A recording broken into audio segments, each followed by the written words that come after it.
5's Robert Moses joining us live now to get us all up to speed with what's happening there with the nursing home fire. Good morning, Robert. How are you?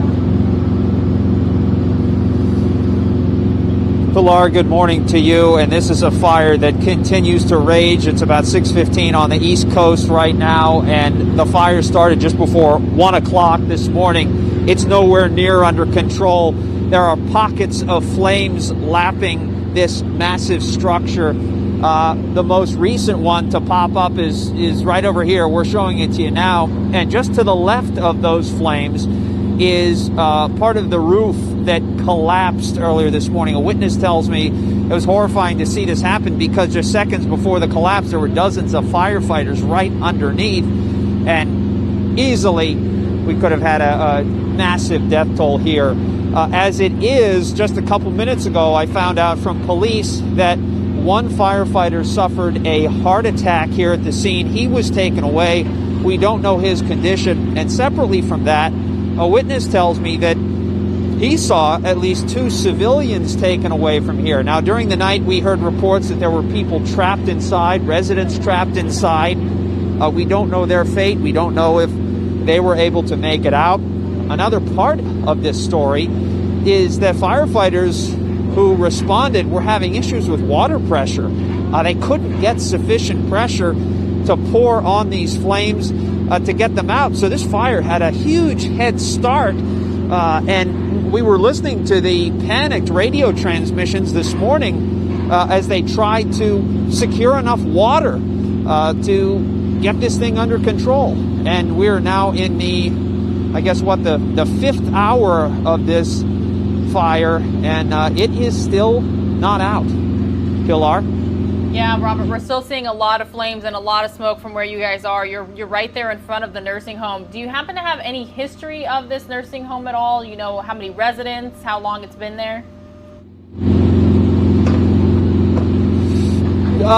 Neighbors tell me that it's been here for decades. It's a stalwart in this community. It's a 3-story facility from what we can tell. The fire started on the 2nd floor, sort of where I was pointing out before, just near that balcony area.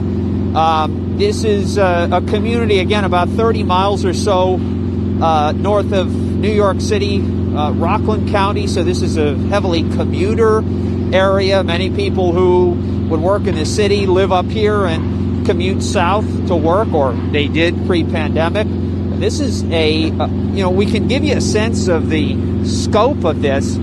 This facility is huge. It stretches pretty much an entire block and beyond, and it is totally destroyed. The wood basically just provided kindling for these flames and went up in a flash. From my experience, usually a fire is under control within an hour or 2, but this is nowhere near that. Back to you. Yeah, Robert, we've also been seeing images of residents there on buses kind of waiting this out nearby. Have you heard or seen anything about that?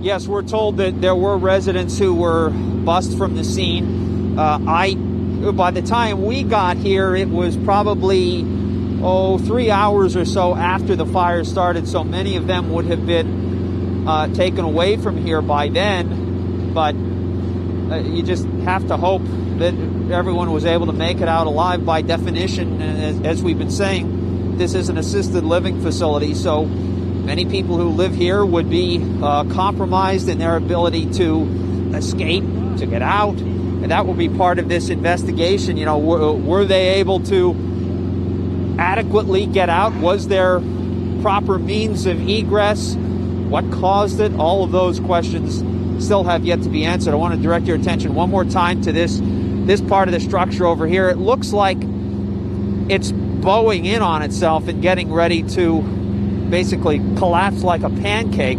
We've been seeing the side of that. You can see that siding gradually melting and melting and melting as we move through the morning. And as that siding weakens and the guts of the building weaken, you have to imagine that the structural integrity of that part of the facility is very much compromised after being beaten and bludgeoned by these flames.